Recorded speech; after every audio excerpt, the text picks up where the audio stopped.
Usai ditetapkan sebagai tersangka dugaan penyebaran fitnah dan memanipulasi digital atau manipulasi digital atas dokumen ijazah Jokowi, Roy Suryo CS belum ditahan. Meski begitu, salah satu tersangka yakni Rismon Sianipar bilang pihaknya akan mengajukan pra-peradilan. Sudah hadir bersama saya di studio Kompas TV ada Ketua Umum Jokowi Mania Andi Aswan. Selamat sore Bang Andi. Sore Audrey. Dan ada juga nanti akan segera bergabung ada Roy Suryo yang kini sudah ditetapkan sebagai tersangka dan juga sudah hadir melalui sambungan Zoom. Ada Guru Besar Fakultas Hukum Unsur Profesor Hipnu Nugroho. Prof. Hipnu, selamat sore. Selamat sore Mbak, selamat sore Mas Adi. Selamat sore Pak Hipnu. Ya, saya mau coba ke Mas Roy dulu yang sekarang tersambung melalui sambungan telepon sebelum tiba ke studio Kompas TV. Selamat sore Mas Roy. Ya sore Mbak, aku ada di ruang sebelah. Mas Roy, saya mau tahu dulu nih, apa tanggapan pertama Anda sebagai penuding ijazah palsu Jokowi yang akhirnya setelah gelar perkara menetapkan Anda dan kawan-kawan sebagai tersangka? Ya nggak apa-apa, itu kan hak dan kewenangan dari polisi, hak saya juga untuk membela diri.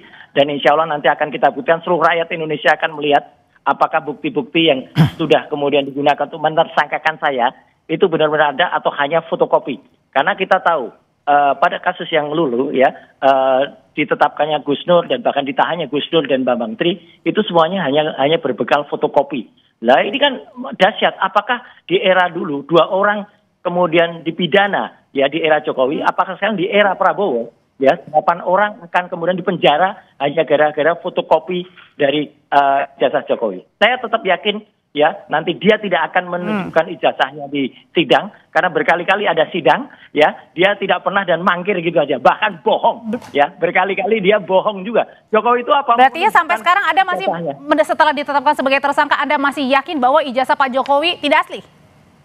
Tidak asli, 99,9% Oke. palsu. Dan insya Allah itu nanti rakyat akan melihat dan Allah Subhanahu Wa Taala akan menjadi saksi semua. Oke, tersangka Roy Suryo, Bang Andi masih berkeyakinan sudah ditetapkan sebagai tersangka, masih yakin ijazahnya Pak Jokowi nggak asli? Ya itu kan haknya Mas Roy Suryo ya yang mengatakan itu. Yang jelas kita lihat institusi negara sudah mengatakan bahwa ijazah beliau adalah asli. Bagaimana katakan ijazah beliau asli ya, sekarang sudah ada penetapan tersangka ya kan. Ada 8 orang. Dibagi 2 klaster. Dibagi 2 klaster. Jadi ini menarik ya. Artinya ada 5 orang klaster 1, ada 3 orang di klaster 2. Ya. Jadi intinya di sini adalah perbedaannya itu hanya di apa namanya pasal yang digunakan. Oke. Ada pasal 160, terus ada pasal yang di luar yang pasal 160 itu di klaster yang kedua.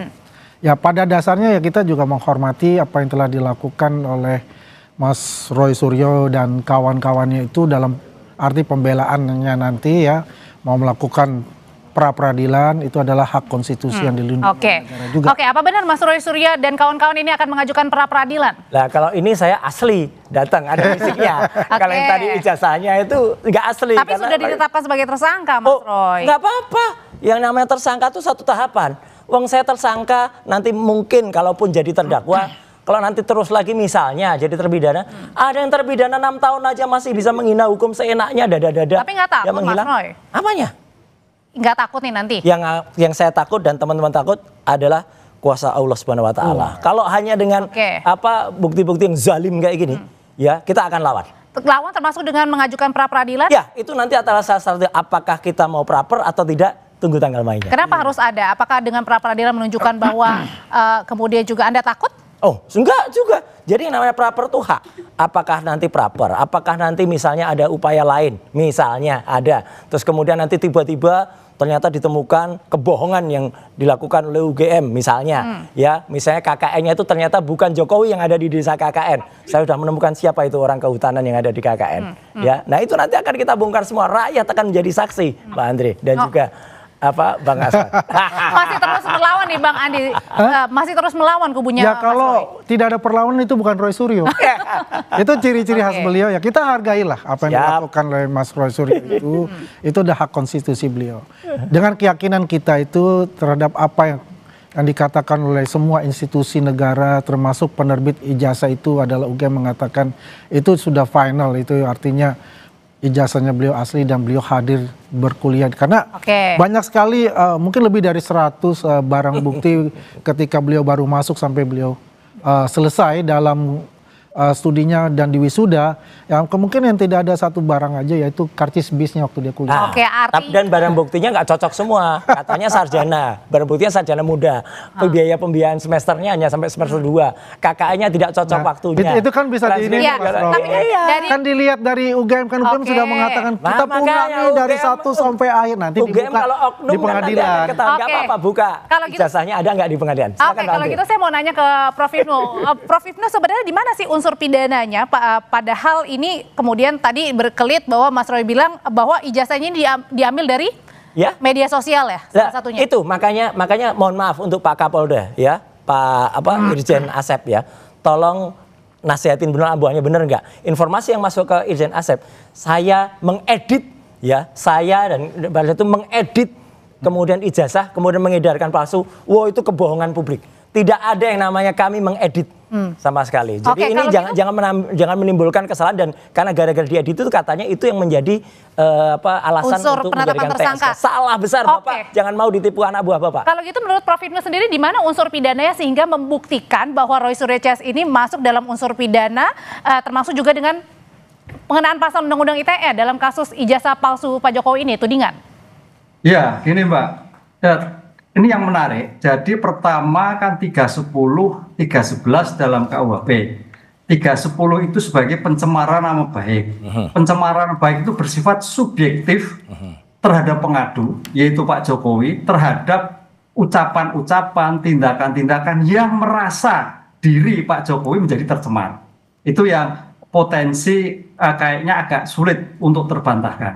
Yang agak menarik adalah yang 311. 311 ini adalah sebagai fitnah, tuduhan bahwa apa yang dilakukan itu adalah fitnah palsu. Nah, oleh karena itu sebagai cara yang terbaik 311 ini tidak hanya pencemaran tapi juga bagaimana membuktikan kepalsuan tadi. Walaupun di sini besok itu bukan tentang delik pemalsuan, tapi karena 311 itu adalah sebagai fitnah yang terkait dengan dugaan tindak pidana pemalsuan, itu harus dibuktikan. Oleh karena itu mau tidak mau yang menarik besok dalam suatu peradilan ini, mau tidak mau dalam 311 ini selain pencemaran baik adalah tentang pembuktian kepalsuan tentang ijazah dugaan tadi. Ini yang menarik. Jadi kalau biasa kasus-kasus biasa kan terkait dengan pemalsuan 362. Ini enggak 311 tapi diikuti dengan suatu pembuktian delik pemalsuan tadi. Jadi di sini Jadi di sini Prof yang akan menarik adalah justru terjadi perang dalam sidang ini ya, saling membuktikan. Iya, ini kan 311 itu fitnah tentang dugaan yang diharapkan tidak benar, tentang kepalsuan. Nah, kepalsuannya di mana? Kan itu nih. Karena ini suatu yang jadi merupakan satu kesatuan itu. Jadi bukan pencemaran Pak, tapi fitnah yang menyangkut tindak pidana jagung palsu. Lah, palsunya di mana? Ini ya saya kira menarik. Jadi suatu bentuk penyelesaian secara efektif, efisien di dalam pengungkapan suatu perkara. Sehingga kemarin tentang pembuktian yang dilakukan oleh Polda itu sudah bagus. Lah sekarang tinggal dalam suatu persidangan tentang pembuktiannya. Karena ini bukan delik pemalsuan tapi delik tentang fitnah menyebabkan kepalsuan dari fitnah yang bersangkutan. Ini yang menarik. Kalau yang terkait IT, saya kira IT itu hanya sebagai alat. Kalau tudingan fitnah itu siapa yang harus membuktikan terlebih dahulu, Prof? Ya, di sini nanti dua-duanya. Pak Jokowi membuktikan, Pak Roy membuktikan sama-sama. Jadi asli atau tidak? Berarti artinya ijazah asli itu memang harus diperlihatkan di dalam sidang nanti? Kalau menurut diksi 311 adalah kepalsuan, tuduhan kepalsuan. Itulah yang harus dibuktikan. Ini yang selama ini tidak pernah terjadi, tapi ini sebagai suatu diksi yang menarik, yang karena memang sejak awal perdebatannya adalah Pak Roy menginginkan suatu persidangan, sehingga mudah-mudahan pandangan saya, hakim akan memberikan ruang tentang hal tersebut. Sehingga sebelum masuk pada 311. Kalau 310, oke, itu nama pribadi. Tapi yang 311 yang menarik Mbak, IT menarik karena itu hanya sebagai alat. digunakan dengan IT. Nah itu kalau IT kan semua orang tahu. Makanya dalam IT itu ancamannya lebih besar 7 tahun gitu. Ya. Mas Roy, berkali-kali kan Pak Jokowi juga sudah siap gitu. Kalau di persidangan saya akan memperlihatkan jika dibutuhkan. Bohong itu. Ijazah aslinya. Bohong itu. Berarti artinya nanti akan ada perang untuk memperlihatkan ijazah dalam sidang. Buktikan kata-kata saya, bohong kata-kata dia. Dia berkali-kali ditantang di sidang, tidak akan berani menunjukkan dan selalu menggunakan segala cara untuk memanipulasi sidang. Dibikin NO lah, dibikin pengadilan takut dan sebagainya. Dan ini bagus sekali statement dari Prof. Hipnu ini. Karena sama juga dengan statement yang disampaikan secara langsung ya oleh mantan Kabar Eskrim yang namanya Pak Susno Duaji, ya. Ijazah yang dipersoalkan harus dibuktikan dulu, ya, sah atau tidak. Yang punya kewenangan membuktikan adalah pengadilan tata usaha, jadi pengadilan yang lain. Ini nggak bisa Polda memastikan itu. Kalau ijazah produk pejabat tata usaha negara. Dan beliau menyatakan salam hangat dari Xinjiang, Cina. Barusan beliau WA ke saya. Jadi artinya terima kasih Pak Susno, terima kasih juga Pak Ugro. Orang-orang polisi yang masih sehat pikirannya, yang kemudian tidak hanya asal menggunakan alat bukti atau informasi. Sekali lagi saya sangat menyayangkan statement dari Pak Irjen Asep yang mengatakan mereka ditersangkakan karena mereka melakukan editing.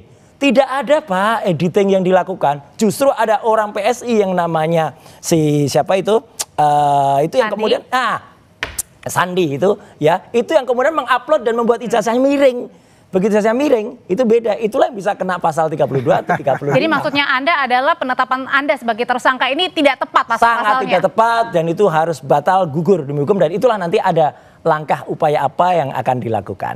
Ya Pak Andi silakan ketawa. Bang Andi, sebenarnya kemarin pada saat Anda dimintai keterangan oleh media adalah bagaimana respon Anda terkait dengan tudingan atau sangkaan atau Mas Roy Suryo sudah ditetapkan sebagai tersangka, Anda bilang Pak Jokowi sudah siap memberikan ijazahnya, menghadirkan ijazahnya di persidangan. Jadi kalau tadi dibilang Mas Roy bilang itu adalah bohong, belum tentu? Jadi Audrey, pokoknya apa yang dikatakan oleh Roy Suryo dan kawan-kawan itu hak dia untuk defend. Dia mau plot twistnya kan paling jago plot twist ini, ya kan? Apakah dia punya komunikasi dengan Pak Jokowi? Kan enggak. Yang komunikasi kan adalah saya. Pak Jokowi mengatakan, saya siap apabila diminta oleh pengadilan untuk membuka semua, saya akan buka di depan pengadilan. Dari jasa SD, SMP, SMA sampai S1. Itu jelas itu. Mengatakan saya. Di mana? Di Solo mengatakan. Jadi itulah. Ya, kalau Roy Suryo mengatakan bohong-bohong, ya memang ini metomania namanya. Tak kasih tahu, termasuk yang bohong. Kemarin ada relawan Jokowi datang ketemu dengan Pak Jokowi. Katanya yang si Judiari itu, ya itu kan mengatakan, saya udah lihat ijazahnya asli. Freddy Damanik mengatakan, benar nggak lihat ijazahnya? Oh ijazahnya masih disita polisi. Ya kami lihat scan-nya. Itu kan bohong. Nah kemarin kan Bang Freddy juga pada saat ketemu di Solo, Pak Jokowi sendiri sudah. Nggak, itu bohong. Freddy mengatakan sendiri dalam Kompas TV kemarin sore, ya Zoom waktu itu, dia mengatakan enggak kok itu hanya scan.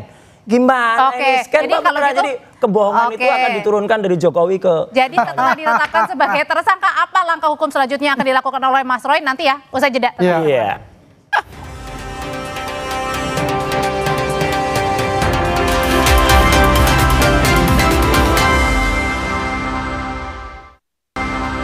Kembali lagi di Kompas Petang, Saudara Prof. Hipnu, saya mau ke Prof. Hipnu dulu. Prof, dari Polda bilang penetapan tersangka ini murni penegakan hukum sesuai dengan prosedur, aturan, transparan, akuntabel. Nah pertanyaan saya adalah, apakah bisa seseorang ini ditetapkan sebagai tersangka dalam kasus tudingan ijazah palsu Pak Jokowi tanpa memperlihatkan terlebih dahulu ijazah aslinya kepada penuding? Iya, gini, ini kan dugaannya kan pencemaran nama baik, Mbak. Jadi fokusnya itu pencemaran nama baik. Sebagai bentuk pencemaran nama baik itu adalah perasaan yang dimiliki seseorang. Tapi kan objeknya ijazah, Prof. Iya, makanya nanti yang 311 tadi, itu loh. Apa yang dituduhkan itu mengandung kepalsuan, palsu atau tidak, tercemaran di situ. Jadi 310, 311 suatu rangkaian yang tidak dipisahkan. Nah itu yang menariknya gitu. Jadi ini bukan tuduhan tentang pemalsuan, tapi pencemaran nama baik akibat suatu tuduhan. Nah, oleh karena itu mau tidak mau kalau kita konsisten dengan 311 fitnah terhadap tindakan kepalsuan, ya mau tidak mau nanti hakim harus memfasilitasi. Iya. Nah, seperti ini, mana yang benar gitu loh. Jadi fitnahnya itu, oh ternyata tidak fitnah, oh ternyata fitnah. Itu nanti di persidangan dalam pembuktian yang berlakukan. Lah, kalau tentang IT, oh itu saya kira sebagai alat aja. Karena sebagai alat menggunakan semua orang tahu, makanya hukumannya lebih besar menjadi 7 tahun. Oke, Tapi jadi kalau 311, karena 9 bulan. sebagai bentuk kepalsuan tadi, ancamannya cukup berat, 4 tahun. 4 tahun. Ya, Jadi intinya pada saat memperlihatkan ijazah itu gimana, Prof? Sebaiknya harus ditetapkan sebagai tersangka dahulu, baru kemudian nanti diperlihatkan atau sebelum dulu? Ya, itu bagian dari suatu pembuktian. Nanti kan dalam suatu pembuktian ini equal, kan gitu kan. Kejaksaan, kepolisian mendalilkan suatu bukti-bukti secara subjektif mewakili negara, tapi objektif terhadap hukumnya. Lah, kemudian nanti penasihat hukum Pak Roy Suryo akan mencari, loh yang dituduhkan yang palsu yang mana, buktinya mana, pengen lihat dulu, kan gitu loh Pak. Ini kan di sini kan seperti itu kalau kita melihat suatu persidangan yang terkait 311. Lah, di saat itulah ruang itulah nanti ada suatu perdebatan tentang ijazah tadi. Oke, jadi Mas Roy, kalau misalnya sekarang nih Anda sudah ditetapkan sebagai tersangka, ini kan belum dipertunjukkan ya untuk ijazah Pak Jokowi ya? Sama sekali belum dan nggak ada. Dan satu lagi, terima kasih Prof. Jadi konsennya kan 310, 311. Oke lah, kita hormati itu 310. Tapi yang jahat, kalau kata si Cinta kepada Rangga di hadapannya itu jahatnya, itu dimasukkan pasal-pasal 32 dan 35 Undang-Undang ITE yang karena kebetulan saya yang ikut membuat itu, tahu persis pasal itu adalah kalau ada seseorang membuat sesuatu dokumen yang palsu menjadi asli atau membuat sesuatu dokumen yang asli menjadi palsu. Jadi artinya Anda tidak diterima sebagai tersangka dengan pasal itu? Loh, tidak ada, karena pasal itu jahatnya apa? Itu hukumannya, ancaman hukumannya tinggi, 8 tahun dan 12 tahun. Itu pasal seludupan yang akan digunakan untuk kemudian menahan kami. Ya, jadi sekali lagi, ini jahat banget ya. Di era yang lalu, era Jokowi saja, itu sudah ada 2 anak bangsa kemudian dikriminalisasi. Sekarang akan ada 8 yang dikriminalisasi di era Pak Prabowo. Jadi apa kata dunia internasional? Jadi Anda anggap ini adalah kriminalisasi? Kriminalisasi pasal karena ada penyelundupan 2 pasal ITE. Ya biasa begitu.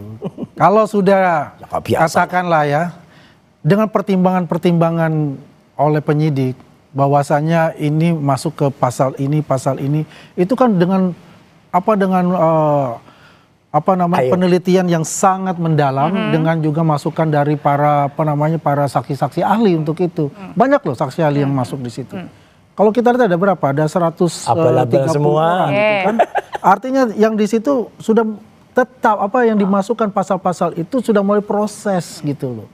Ya kalau mereka mengatakan wah ini selundupan dan ini ya, itu kan bisa diuji nanti di pengadilan untuk masalah itu. Yang penting sekarang itu ya siap-siap aja lah Mas Roy, makan yang enak kayak gitu ya. Ya terus juga jangan lupa bawa koper lah nanti pas pada pemeriksaan sebagai tersangka. Oke, Bang Andi, sebenarnya menurut Bang Andi sendiri bagian yang mana sih yang kemudian akhirnya ini menjadi bukti kuat bahwa Mas Roy ini kemudian ya layak ditetapkan sebagai tersangka. Ini bagian yang mana? Karena kan Mas Roy sendiri bilang ijazah ini diambil dari media sosial politik PSI. Data-datanya juga diambil dari KPU pusat dan daerah. Bagian yang mananya? Ya kalau kita lihat ya, dari mensreanya pertama, Mas Roy ini bukan 2025 loh. 2020, 24 Wah, itu enggak, itu 2020 itu dia sudah melakukan ini palsu. penelitian terhadap itu Pak Jokowi. ada pengkhianat itu palsu kalau itu. Jadi saya udah bisa paham untuk itu. Kalau dikatakan apa saja yang dikatakan ditentukan untuk itu, ya itu kan nanti prosesnya itu nggak bisa dibuktikan itu bohong. Ya kan, ya. Tapi menurut kalau Anda saya kan nggak. Ya kalau saya sih pasti ya itu undang-undang ITE-nya itu sangat kuat. Nah itu yang salah. Ya, undang-undang ITE-nya tadi kan Pak Prof Ibnu juga mengatakan pasal 310 itu. Nah, itu juga salah satu penguatan. 310, 311 oke. Jadi yang intinya adalah ya itu saya tadi saya bilang ya udah tarung aja tuh nanti di pengadilan. Tarung tapi tidak boleh dikriminalisasi kalau pakai. Nah ini kan selalu mengatakan begitu ada setiap yang sudah di status tersangka kriminalisasi, ada kriminalisasi. Pasal penyelundupan pasal penyelundupan selalu dikatakan seperti tapi tidak itu. Dikriminalisasi. Gini, seorang yang negarawan itu contohnya Yusuf Kalla. Yusuf Kalla jelas-jelas dihina sehina-hinanya oleh orang namanya Silprester waktu itu. Itu jelas ada rekamannya. Nah, ini tapi Pak Yusuf Kalla hanya menggunakan pasal 310 saja. Dan orangnya sudah terpidana. Ini udah luar dari konteks. Ini jelas itu udah inkrah. Itu luar dari konteks. Itu enggak konteks, itu contoh di luar dari konteks ya. Dan pengecut jadi yang kita fokusnya ini Negarawan adalah sudah Yusuf Kala. tersangka, Mas Jelas. Roy. Dan kapan akan bagaimana? ditahan? Nah, Nah, itu jadi tahu, begini, itu yang ngaco. tersangka nanti kan ada Ya. lagi surat untuk diperiksa sebagai tersangka. Disitulah penyidik bisa menentukan apakah pasal yang mana yang mau dipakai dan pasal berlapis apa yang dipakai gitu kan. Negarawan Saya atau yakin tidak ya. tergantung pelapornya. Mungkin ini Bentar, Mas Roy. ini keyakinan saya. Keyakinannya apa? Ya itu jangan lupa bawa koper nanti jadi nggak Oh bisa iya. Oke, keluar. jadi menurut Anda adalah Nanti pemeriksaan bisa Pak pertama Andi langsung Asman ditahan? atau masuk koper mana?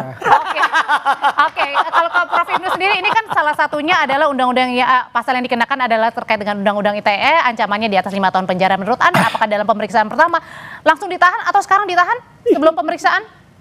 Ya, penahanan itu adalah tidak wajib ya. Oh. Karena kalau kita lihat dalam suatu penahanan itu harus ada syarat objektif. Bukannya di syarat atas 5 subjektif. tahun ini salah satunya. Wah. Betul. Pengenaan pasal. Syarat objektif terhadap semua tindak pidana yang diancam 5 tahun penyidik, penuntut umum, hakim Bisa.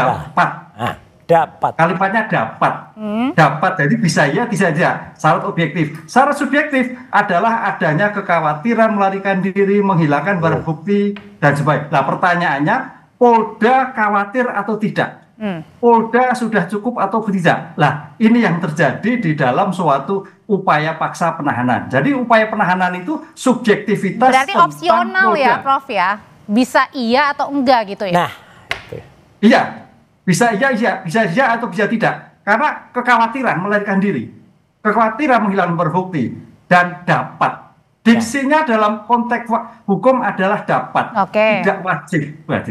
Jadi tergantung Itu. pada Polda Metro dilakukan upaya Oke. paksa atau tidak. dengerin tuh para Opsional. termul. Ya, Bang tapi Andi, boleh gini iya, loh, boleh enggak? Mas Roy itu kan Tuh, ada termul. visa Australia 3 tahun. Lah, sama visa Amerika Oh, saya jadi juga ada.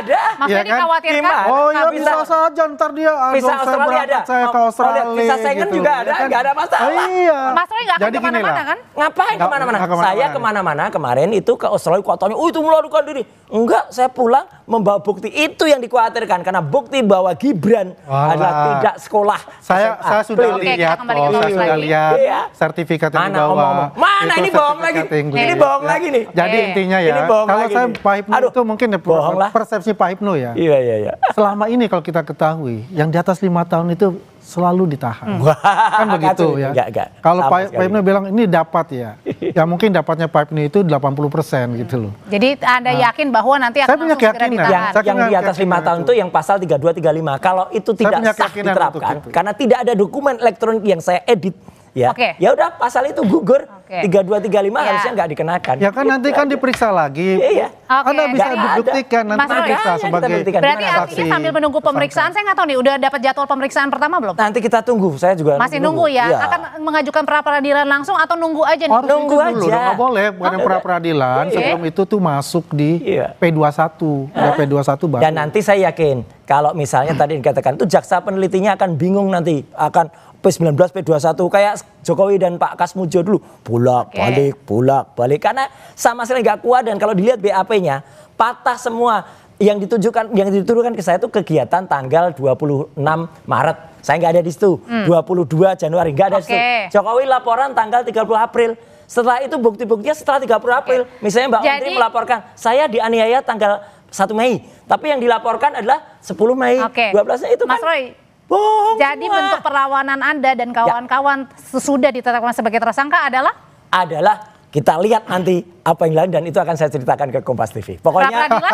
apa? Pra-peradilan nggak? Tunggu saja tanggal mainnya. Apakah ada pra peradilan atau pasca peradilan? Nah, Oke, enggak lah, ini kalau gitu sih- joke aja sih. Oke, kalau gitu singkat aja Prof. Ini untuk pengajuan misalnya kalau ada pengajuan pra peradilan, apakah kemudian tadi ya harus melalui pemeriksaan perdana dulu atau ya sudah ajukan saja pra peradilan Bisa. sebagai tersangka? Iya, pra peradilan itu kontrol ya, kontrol yang dilakukan terhadap penegak hukum terhadap upaya paksa. Apa itu upaya paksa? Terhadap penangkapan, penahanan, penghentian penyidikan, penghentian penuntutan, penetapan tersangka lainnya, penggeledahan maupun penyitaan. Nah, tampaknya kalau nanti Pak Roy Suryo itu adalah tentang penetapan tersangka.